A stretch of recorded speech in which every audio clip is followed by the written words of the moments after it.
मुंबई की भीड़भाड़ वाली जिंदगी में कभी कभी कविता को लगता था कि वह एक सपने में जी रही है। वह रोहन से विवाहित थी, जो एक सफल सॉफ्टवेयर इंजीनियर था। बाहर से देखने पर उसकी जिंदगी बिल्कुल परफेक्ट लगती थी। वे एक अच्छे से सजे हुए अपार्टमेंट में रहते थे। उनके पास एक कार थी और उनके पास एक मध्यम वर्गीय परिवार की हर सुविधा थी। लेकिन उनके घर के बंद दरवाजों के पीछे कविता एक निस्सार विवाह की खामोशी में धीरे धीरे घुट रही थी। कविता और रोहन की शादी उनके परिवारों ने तय की थी, जो भारत में आम बात है। जब वे पहली बार मिले थे तो रोहन शिष्ट था, यहां तक कि आकर्षक भी। कविता को उम्मीद थी कि समय के साथ उनके बीच प्यार पनपेगा, लेकिन जैसे जैसे महीने बीतते गए और फिर साल, उसे महसूस हुआ कि उसकी उम्मीदें व्यर्थ थीं। रोहन कम बोलने वाला व्यक्ति था।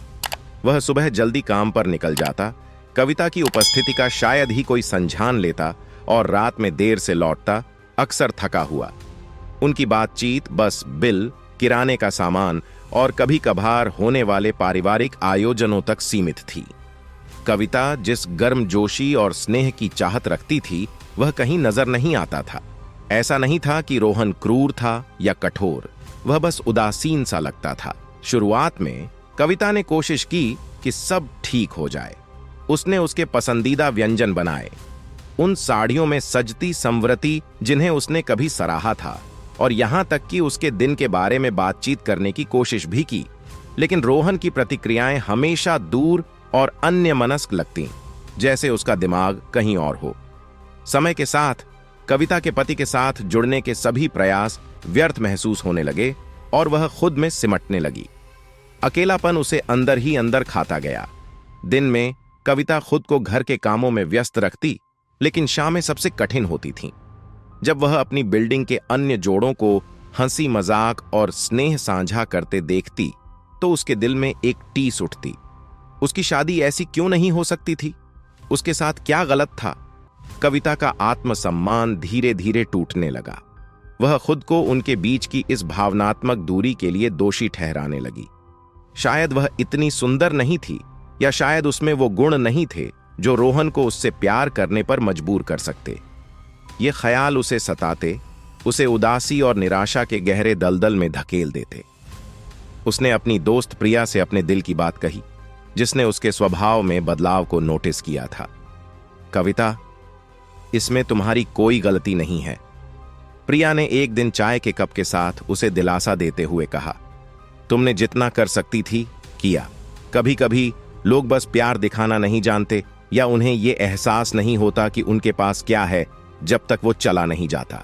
कविता ने सिर हिलाया, लेकिन उसके दिल में दर्द बना रहा। वह रोहन को छोड़ना नहीं चाहती थी। वह अब भी उससे बहुत प्यार करती थी, लेकिन वह ऐसी शादी में नहीं रह सकती थी जहां वह इतनी अनलव्ड और अनअप्रिशिएटेड महसूस करती हो। रोहन से सामना करने का विचार उसे डरा देता था।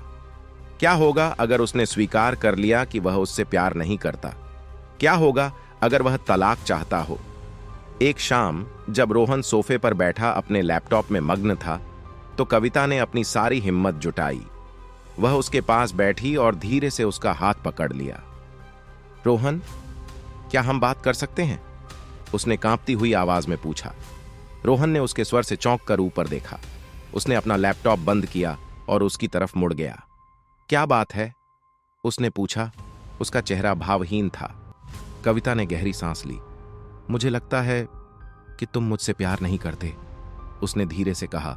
उसकी आंखें आंसुओं से भर आईं। हमारी शादी को 5 साल हो गए हैं और मुझे ऐसा नहीं लगता कि मैं तुम्हारे करीब हूं जितना कि जिस दिन हम मिले थे। मैंने बहुत कोशिश की है रोहन, लेकिन ऐसा लगता है जैसे तुम हमेशा मुझसे दूर रहते हो। क्या तुम सच में मेरे साथ रहना चाहते हो? लंबी खामोशी छा गई। रोहन का चेहरा भावहीन बना रहा और एक पल के लिए कविता को सबसे बुरा डर सताने लगा। लेकिन फिर उसने गहरी सांस ली और उनके हाथों की तरफ देखा। कविता, मुझे माफ कर दो, उसने धीरे से कहा।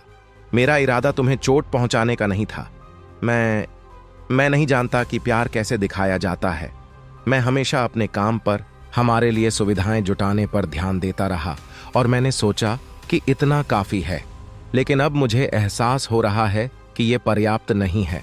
कविता के आंसू उसके गालों पर लुढ़कते चले गए। रोहन ने बोलना जारी रखा। उसकी आवाज नरम हो गई। मुझे तुमसे प्यार है कविता, लेकिन मैं अपने ही दुनिया में इतना खोया हुआ था कि मुझे ये एहसास नहीं हुआ कि तुम कितनी अकेली हो गई हो। तुम्हें इस तरह महसूस कराने के लिए मैं माफी चाहता हूं। कविता का दिल राहत और दुख के मिश्रण से भर गया। उसे पता था कि उनकी यात्रा अभी खत्म नहीं हुई है, कि उनके बीच वह प्यार बनाने के लिए उन्हें एक लंबा रास्ता तय करना है जो कभी पूरी तरह से खिल नहीं पाया। लेकिन रोहन के शब्दों ने उसे एक उम्मीद की किरण दी। उस अंधकार में एक छोटी सी रोशनी की झलक, जिसने उसे इतने लंबे समय तक घेर रखा था। जब वे सोफे पर साथ बैठे थे, हाथों में हाथ लिए, कविता को एहसास हुआ कि प्यार हमेशा भव्य इशारों या रोमांटिक शब्दों के बारे में नहीं होता। कभी कभी यह छोटे कदमों के बारे में होता है, एक दूसरे को समझने की कोशिश करने के बारे में होता है और बदलने की इच्छा के बारे में होता है। और उस पल में उसने महसूस किया कि सब कुछ के बावजूद वह रोहन के साथ उन कदमों को उठाने के लिए तैयार थी। आज के लिए बस इतना ही। और भी मेरे दिलचस्प कहानियों के लिए मेरे चैनल पर सब्सक्राइब जरूर कीजिए और शेयर करना मत भूलिए। आपका एक लाइक मेरे लिए बहुत ही जरूरी है।